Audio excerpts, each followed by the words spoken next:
everyone, Brett Settles coming at you with a Revizto learning session here. And what we're going to be talking about today are some of the drone data workflows that we have worked in. Now, a lot of this comes down to simply the file formats that you're putting out of that drone software. And as you can see on the screen, we have some of the major contenders for what software people are using.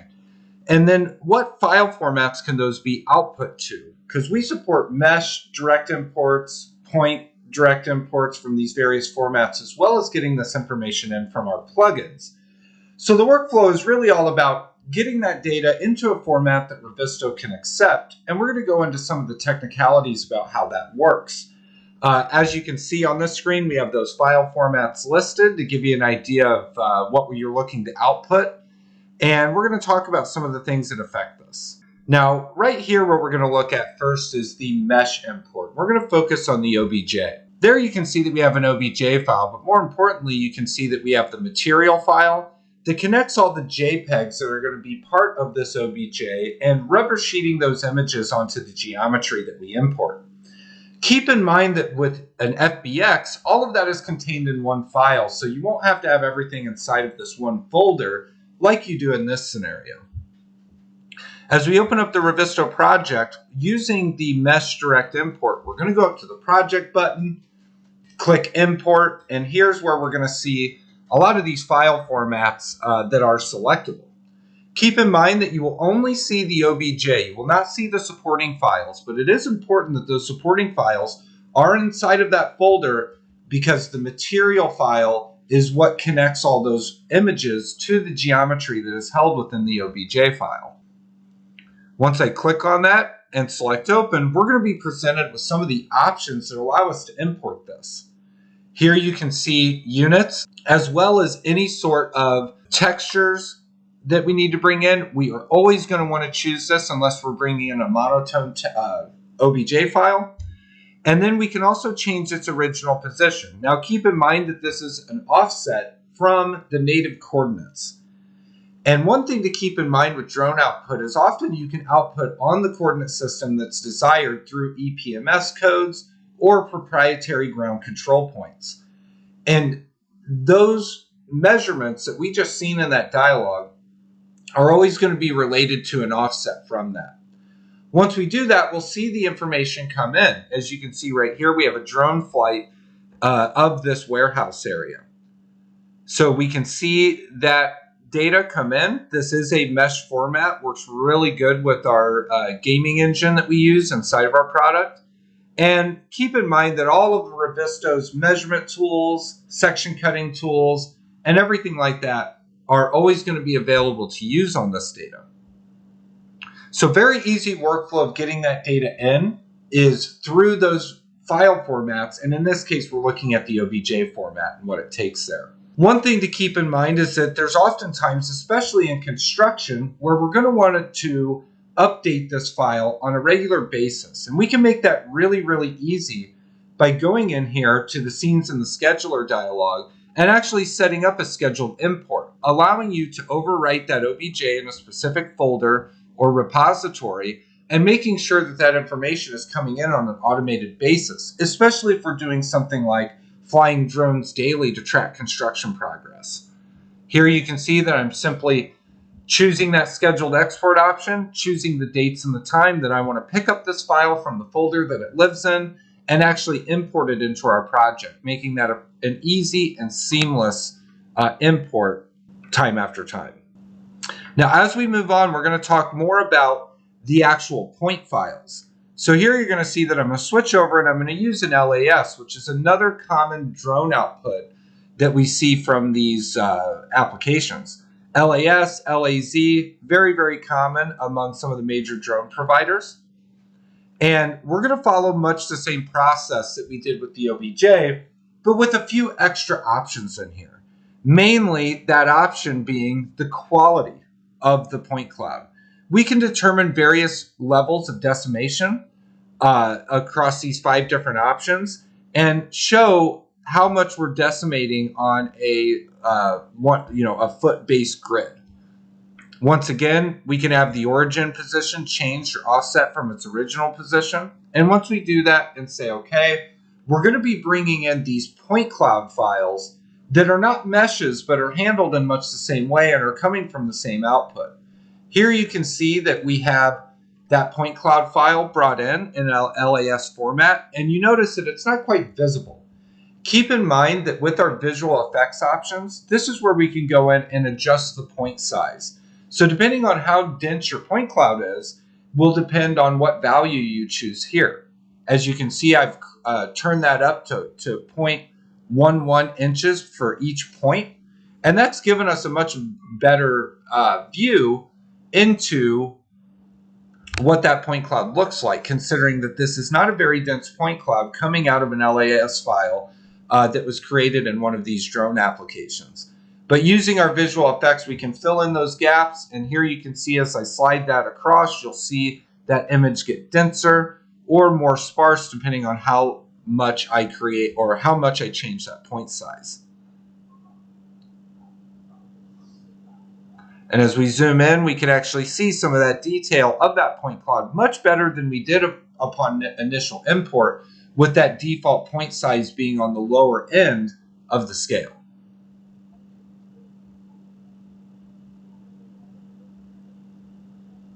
So as we go up to edit, once again, we can schedule the imports of all of these different file types you can see at the bottom of the screen, which are the LAS, the LAZ, RCP, RCS, FLS, and FWS. And this is all part of our direct import. So depending on what system you're using, you'll be able to choose a file output that will work with Revizto. And we're going to talk more about RCSs here in a second, as those are a major part of using our plugins to bring point clouds in. We can bring plugins or point clouds in through our plugins, but the most important thing to remember here is you have to prep that drone data to come into one of the softwares that we support.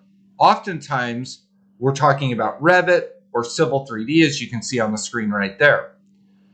This will require the use of Recap to prepare these scans to bring into either of these formats. As you can see here, we're going to go ahead and use some of these files to create these RCSs to bring in through these platforms. So we're going to go in and choose our correct data that we're working with here, name our project, and proceed. And then I'm going to select the files to import. Here we're going to use another LAS that was created from a drone application. And we're going to have to run through some options here, such as the intensity clipping, the advanced settings, usually to confirm what coordinate system this is going to be imported on. As you can see here, we're on a UTM 8432N coordinate system. And we can also control the decimation that's going to be part of this point cloud, choosing higher quality or decimating that point cloud into some lower quality output. Once all of this happens, we're going to go ahead and index the scans and open up the project.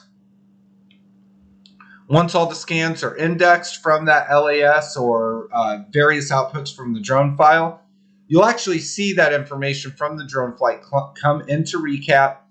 And here's where we can do a couple different things with this. We can either use the RCP as a whole or create regions for RCS output. This is important because if we need to create multiple RCS files indicating different areas, we would use the region tools inside of Recap that you're seeing here. I'm going to put all of the point cloud into one single region, but as you can see on this lower dialog in Recap, this is where we can actually export the regions into an RCS output.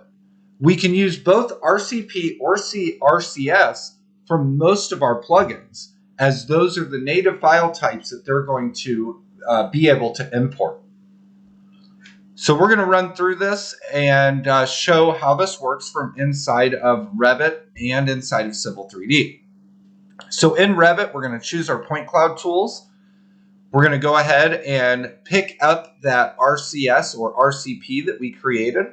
And we're going to go ahead and bring that right into the file. Now with Revit, if you're working with actual coordinates, you may see that warning message about how far away from the origin that is. But overall, we can see that input come into Revit. Now, just like we do with all of our models and everything from inside of Revit, we're going to want to create a dedicated view. And keep in mind that we can bring in this point cloud with surrounding models all at once. So if we're working in an integrated environment with scans and models inside of Revit, we can bring all of that in through the plugin. Just in typical fashion, we're going to create a dedicated Revizto export view here. And that is going to be the view that we export from our plugin. We'll make sure that the project is linked to the correct project. As you can see here, I'm going to open this up. A splash is going to come up that's going to show me all of the projects that I have the opportunity to link to. And we're going to choose that drone data workflow project as an example here. Whenever we confirm that the connection is made, this is where we're going to go over to export to Revizto. Oh, looks like I got to save it real quick. Bear with me just one moment.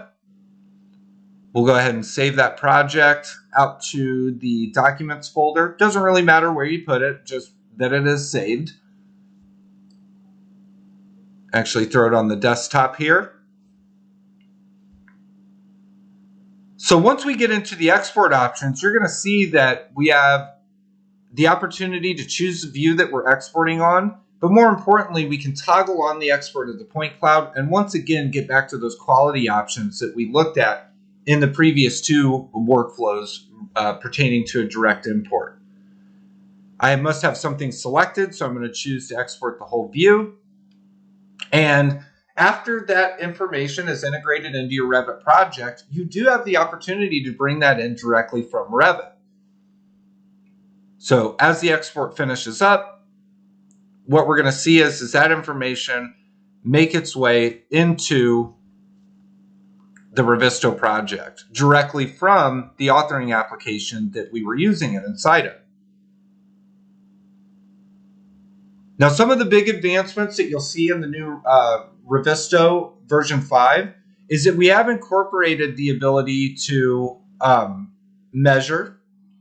So we're going to jump through that in a second. Here you can see, once again, manipulating that point size to make sure that this flight is very visible to the people that are using it. And we're going to jump in here and just kind of demonstrate some of the advancements that we've made. So we used to only be able to measure to meshes, but that has all gone away in the new version. As you can see here, I'm easily measuring on this drone flight that was brought in as an LAS. So now those options are available to you. I do want to point out that there are still some major advantages to using mesh files and point clouds inside of Revizto. And mainly that is the clean visual nature of the meshes, as well as the overall file size is much smaller. So keep that in mind when you're making a decision about these three workflows that we're going over today.